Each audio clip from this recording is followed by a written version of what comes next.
হচ্ছে যে বাংলাদেশের এই মুহূর্তে যে সিচুয়েশন, সেই সিচুয়েশনে আরব আমিরাতের বিপক্ষে বাংলাদেশ টি-20 সিরিজে হেরে যেতে পারে। 1-1 লেভেল, সবশেষ ম্যাচে 205 রান করার পরেও টিম টাইগার্স পরাজিত হয়েছে। এবং 205 রান করার পরও যে বাংলাদেশ হেরে গেছে, যেভাবে হেরে গেছে, যেভাবে পরাজিত হয়েছে, যেভাবে বাংলাদেশের ক্রিকেটাররা সেন্সলেস ক্রিকেট উপহার দিয়েছে, তাতে একটা ব্যাপার খুব ক্লিয়ার যে এই দলে অন্তত কিছু ক্রিকেটার রয়েছে যাদেরকে বিশ্রাম হোক, বাদ দেওয়া হোক, সেই মোড়কে, সেই লেভেলিংয়ে থার্ড যে টি-20টা রয়েছে, যেই ম্যাচে বাংলাদেশকে জিততেই হবে, না হলে এক ম্যাচে পরাজিত হওয়া আরব আমিরাতের বিপক্ষে সবশেষ বাংলাদেশ এক্সপিরিয়েন্স পেয়েছে, সেই দলটা এরকম একটা দুর্বল টিমের বিপক্ষে সিরিজ হারার এক্সপিরিয়েন্স পাবে।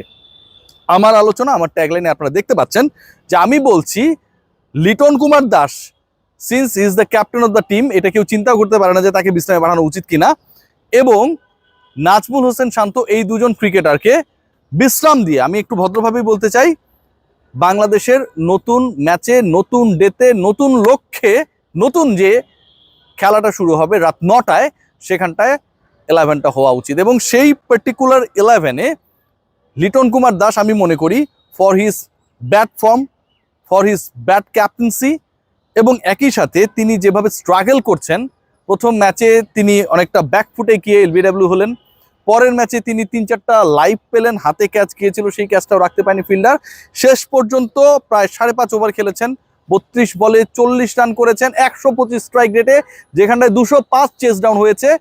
ব্যাট করা লিটন কুমার দাসের দলে থাকার কোনো ধরনের যৌক্তিকতা, যোগ্যতা নেই বলে আমি মনে করি। হোয়াট অ্যাবাউট নাজমুল হোসেন শান্ত? নাজমুল হোসেন শান্তকে আমি বাদ দিতে চাই। লাস্ট ম্যাচে তিনি যেভাবে খেলেছেন, নাজমুল শান্ত যেভাবে টি-20টা খেলেন তার থেকে অনেক ভালো ক্রিকেট খেলেছেন, এটা নিয়ে কোনো ধরনের ডাউট নেই, এটা নিয়ে আমি কোনো ধরনের প্রশ্ন তুলছি না। কিন্তু নাজমুল হোসেন শান্তকে আমি বাদ দিতে চাই সেই কারণ লিটনকে এবং শান্তকে বাদ দিয়ে আমি দুজন নতুন ক্রিকেটারকে দলে ঢুকাতে চাই, এবং সেই পার্টিকুলার দুজন ক্রিকেটার আলটিমেটলি বাংলাদেশ দলের টপ অর্ডারে একটা বড় রোল প্লে করবে। নাজমুল শান্ত তো টপ অর্ডারে খেলেন, লিটন কুমার দাস টপ অর্ডারে খেলেন। দুজন ক্রিকেটারকে যদি আপনি রিপ্লেস করতে চান, তাহলে আপনি নিশ্চয়ই তানজিদ তামিমকে সেখান থেকে সরাবেন না, এই দুজনকে সরাবেন। পারভেজ হোসেন ইমন, আজকে যদি নতুন কোনো ভেলকি না দেখায় টিম ম্যানেজমেন্ট, তারা তো অনেক ধরনের ভেলকি দেখায়, অনেক ধরনের বাজে বাজে থিওরি আমরা দেখেছি। বাংলাদেশ দলের একজন ক্রিকেটার ফিটনেস টেস্ট নেওয়া হয়েছে, ফিটনেস টেস্টে তিনি ফিট হয়েছেন, এবং সেটা বাংলাদেশ ক্রিকেট বোর্ডের মিডিয়া রিলিজে আমরা পেয়েছি। তারপরে টিম ম্যানেজমেন্টে মনে হয়েছে ফিটনেস টেস্টে পাস করা একজন cricketer, and he was available to be the part of the 11, to be the part of selection, তাকে বাদ দিয়ে বিশাল একটা কাজ করে ফেলেছে। আগের ম্যাচে যিনি 53 বলে শতক মেরেছিলেন, ছক্কা মারার রেকর্ড করেছিলেন, সেই ক্রিকেটারকে আমরা বাদ দিয়ে দিয়েছি। সো পারভেজ হোসেন ইমনকে এই ম্যাচে ঢোকাতে হবে। Bangladesh cricket board, team management, তারা পারভেজ হোসেন ইমনকে বাদ দেওয়ার কোনো কল্পনাও করবে না। পারলে তাকে 2-3বারও যদি ব্যাটিং করার সুযোগ দেওয়া যায়, যেভাবে সমালোচিত হয়েছে তাদের পূর্বের ডিসিশনটা, সেই সুযোগটা তারা করে দেওয়ার চেষ্টা করবে। পারভেজ হোসেন ইমন ডেফিনেটলি ঢুকছেন। আরেকজন ক্রিকেটার আমার কাছে মনে হয় সৌম্য সরকার, তার 11-এ থাকাটা দাবি রাখে। দেখুন, সৌম্য সরকার কিন্তু গত 5টা-6টা ইনিংসে কিন্তু 2টা 40+ ইনিংস খেলেছেন। তুলনামূলকভাবে নাজমুল হোসেন শান্তর ওই লোয়ার স্ট্রাইক রেটে ব্যাটিং করা কিংবা অফ ফর্মে লিটন কুমার দাসের থেকে সৌম্য সরকার যদি টিকে যান, অথবা সৌম্য সরকার যদি ফ্লপও করেন, সেটা কম সমালোচিত হবে। একজন ক্রিকেটারকে এর আগে সৌম্যকে বাদ দেওয়া হয়েছিল ওয়ানডে থেকে, মুশফিকুর রহিমকে জায়গা করে দেওয়ার জন্য নাজমুল শান্তকে ওপেনার বানানো হয়। এখন নাজমুল হোসেন শান্ত তিনি ব্যাক করেন, কার পরিবর্তে ব্যাক করছেন? একজন ওপেনারের পরিবর্তে, পারভেজ হোসেন ইমনের পরিবর্তে। অথচ তিনি ব্যাক করার পর যেই গাজী আশরাফ হোসেন লিপু, তার যে আজে বাজে দল সিলেকশন আমরা দেখছি, যেখানটা মিডল অর্ডার বলে কোনো কিছু নেই, এটা শুধু আমি বলছি না, পুরো বাংলাদেশের সকল মিডিয়া বলছে, সেই গাজী আশরাফ হোসেন লিপু যখন এখানে প্রেস কনফারেন্সে বলেন যে লিটন ব্যাট করবে নাম্বার 3-তে, সেই লিটন কুমার দাস ওপেনার হয়ে যান। তা আমার কথা হচ্ছে, যদি আপনি লিটনকে দিয়ে ওপেনিং করাবেন, যদি আপনি নাজমুল শান্তকে খেলাবেন, তাহলে আপনি প্রেস কনফারেন্সে কেন বললেন লিটন নাম্বার 3-তে ব্যাট করবে? নাম্বার 1। নাম্বার 2, যদি আপনি লিটনকে দিয়েই ব্যাকআপ ওপেনারে কাজ চালাবেন, তাহলে আপনি কেন সৌম্য সরকারকে অথবা একজন এক্সট্রা ওপেনারকে দলে নিয়ে গেছেন? সো এগুলো তো মিলে না ভাই। আমি মনে করি Soumya Sarkar he should be the part of the 11। Soumya Sarkar number 3-তে খেলবে, এবং ওপেনিংয়ে তানজিদ হাসান তামিমের পার্টনার হবে পারভেজ হোসেন ইমন। এটা হচ্ছে আমার চাওয়া।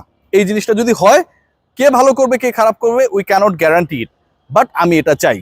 বাকি যে স্পটগুলো রয়েছে, আমাদের প্রথম যে টি-20টা হয়েছিল, আপনি যদি খেয়াল করে দেখেন, সেই ম্যাচের সবচেয়ে সাকসেসফুল কে ছিলেন?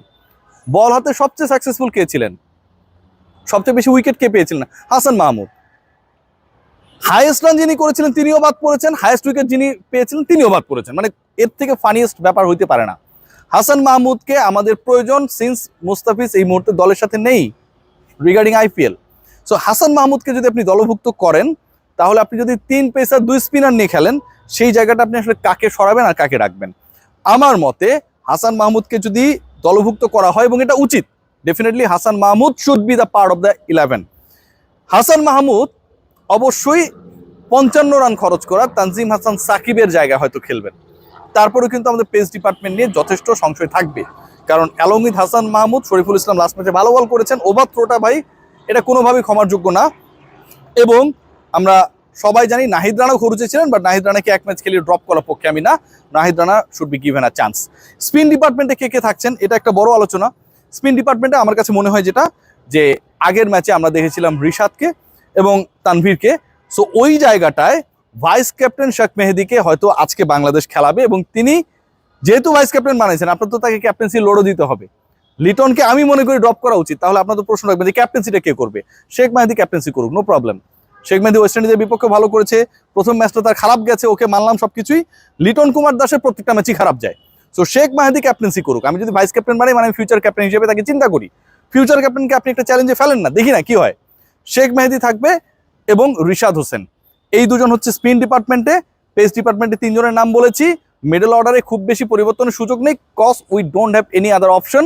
ওই শামীম পাটোয়ারি, জাকির আলী অনেকদেরই খেলতে হবে। তাওহিদ হৃদয় নাম্বার 4-এ খেলবেন, ওপেনিংয়ে খেলবেন। According to my prediction, according to the wish I have, সেখানটায় পারভেজ হোসেন ইমনের সাথে সৌম্য সরকার ওয়ান ডাউনে।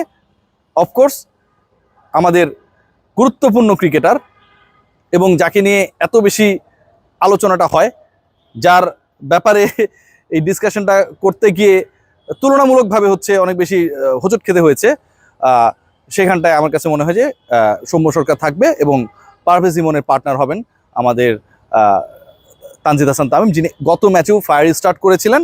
তানজিদ তামিম যেহেতু ছন্দে রয়েছেন, তার সেই পজিশনটায় খেলা উচিত। সৌম্য সরকার নাম্বার 3, নাম্বার 4-এ হচ্ছে তাওহিদ হৃদয়, 5, 6, 7, 8-এ আমাদের অপশন নেই।